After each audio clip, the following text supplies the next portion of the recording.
Good Friday, everyone, and welcome to this edition of Conversation Daily News. I'm your host, Cyrus Webb. Glad you all could join us once again. Well, we made it to the end of another week, our first of 2022. Of course, you have your news headlines coming up on this Friday. We have the truth of the day with Mary Ellen Ciganovich. In today's Entertainment Spotlight, you've been part of my conversation with Tech Expert Andrea Smith, joining us from CES in Vegas. Enjoy today's program. For Conversation Daily News, I'm Cyrus Webb with your Friday headlines. In national news, Metro hospitals in Mississippi facing another increase of COVID-19 patients.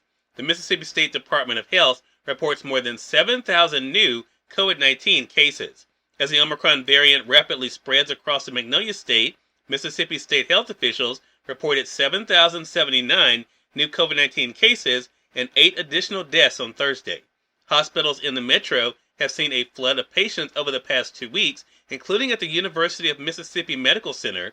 Doctors at UMMC said the number of patients with a confirmed infection has jumped significantly in the past 2 weeks, from just 23 patients to 98. The numbers will go up because we're seeing such a large surge with the Omicron variant. It's a tremendous surge, even higher numbers, same kind of numbers we were seeing with Delta, the Mississippi State Medical Association president said on Thursday. At Baptist Hospital in Jackson, Mississippi, the number of COVID-19 patients has more than tripled since just before the Christmas holiday, according to a spokesperson.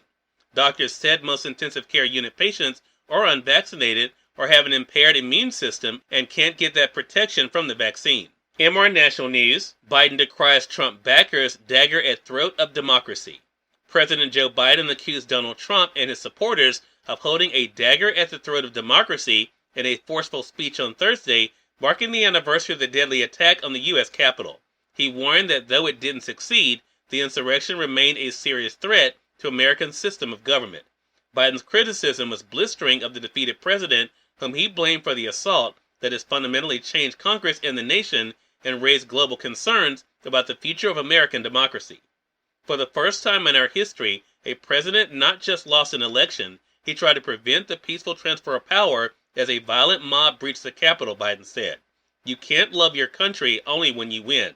His voice booming at times, filling the statutory hall where rioters had laid siege, the president called on Americans to remember what they saw January the 6th with their own eyes. The mob attacking police, breaking windows, a Confederate flag inside the Capitol, gallows erected outside threatening to hang the vice president, all while Trump sat at the White House watching it on TV. The president's remarks on Thursday launched the start of day-long remembrance, drawing a contrast between the truth of what happened and the false narratives that persist about the Capitol assault, including the continued refusal by many Republicans to affirm that Biden won the 2020 election. We must be absolutely clear about what is true and what is a lie, Biden said.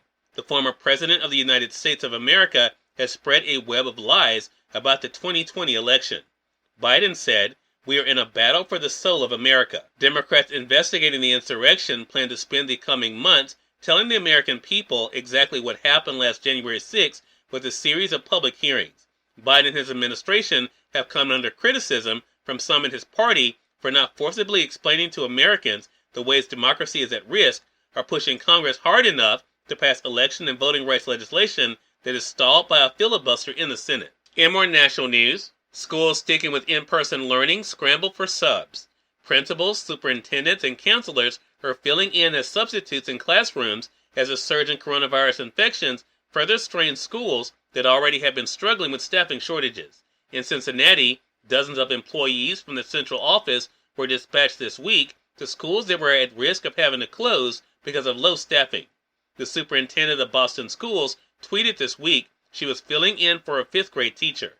Staff absences and the Omicron variant-driven surge have led some big districts, including Atlanta, Detroit, and Milwaukee, to switch temporarily to virtual learning.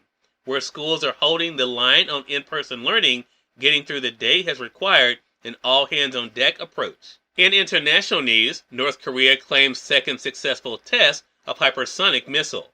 North Korea claimed Thursday to have conducted the second successful test flight of a hypersonic missile days after the leader vowed to bolster his military forces despite pandemic-related difficulties. And finally, in business news, U.S. jobless claims rise by 7,000, but still low at 207,000. The number of Americans applying for unemployment benefits rose last week, but remained at historically low levels, suggesting that the job market remains strong. U.S. jobless claims rose by 7,000 last week to 207,000. The 4-week average of claims, which smooths out week-to-week gyrations, rose by nearly 4,800 to just below 205,000. Despite the increases, the number shows that weekly claims are below the 220,000 typical before the pandemic struck the U.S. economy in March of 2020. The highly transmissible Omicron variant, so far, does not appear to have triggered significant layoffs. Cyrus Webb, Conversations Daily News. It's now time for the Truth of the Day with Mary Ellen Ciganovich. Mary Ellen, take it away. Hi, this is Mary Ellen with your Truth of the Day. Consider greater possibilities. Explore ways to expand your life experiences. Take some time every day to consciously explore and embrace new ideas as you put forth positive energy to attract opportunities. Be sure to act on these opportunities, even if it is something minor, as this sends a message to the universe and to God that you are ready to experience even more success and fulfillment. God then reciprocates by sending more opportunities to you. This creates an ongoing cycle of creative successes to transform your life. When you take time to explore the possibilities for growth in your life, it begins a powerful new phase of expansion and success. Today, allow your mind to roam freely as you invite new ideas into your consciousness. And as always, enjoy the day. We are part of my conversation coming up with Tech Expert Andrea Smith in today's Entertainment Spotlight. You're listening to Conversation Daily News. For Conversation Daily News, I'm Cyrus Webb with the Entertainment Spotlight. Tech Expert Andrea Smith rejoined me on Conversations Live, the radio show, to talk about this year's CES event in Vegas. Here's a bit of our conversation. So what a difference a year makes, right? You were covering this virtually for us. We were able to talk to you last year. How does it feel to be back among the action this year? I can't tell you how glad I am to be back in Las Vegas. I mean, I'm at a very cold Las Vegas Convention Center where you can actually hear behind me them building out the last-minute touches on the booths. But it's really exciting. I'm so glad to see this show back. It is not fully back, as you can imagine, and some companies were not able to make it, but there's still over 2,000 brands here, and it's been exciting. So what are you looking forward to this year from the event, Andrea? Well, I'm looking forward to, those huge TVs. I'm looking forward, we've been hearing a lot about virtual reality, augmented reality, the car tech, and really, immersive digital experiences. So that's what's cool. Yeah. Are there any big reveals you can tell us about, you've heard about, that we could be looking forward to? Well, yeah, so we've seen some of those really gorgeous television sets, maybe they won't fit in your living room or my living room, but they're certainly huge. But what I love is that the technology is becoming more accessible, right?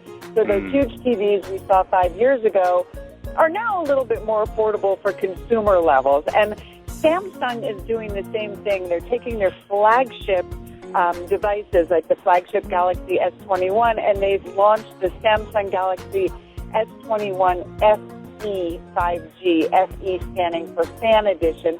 And what that means is they've taken all the fan-favorite features. Cyrus Webb, Conversations Daily News.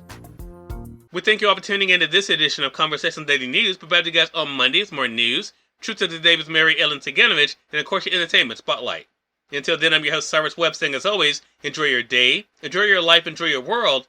Thank you all for choosing Conversations Daily News today. Let's make today amazing. Take care.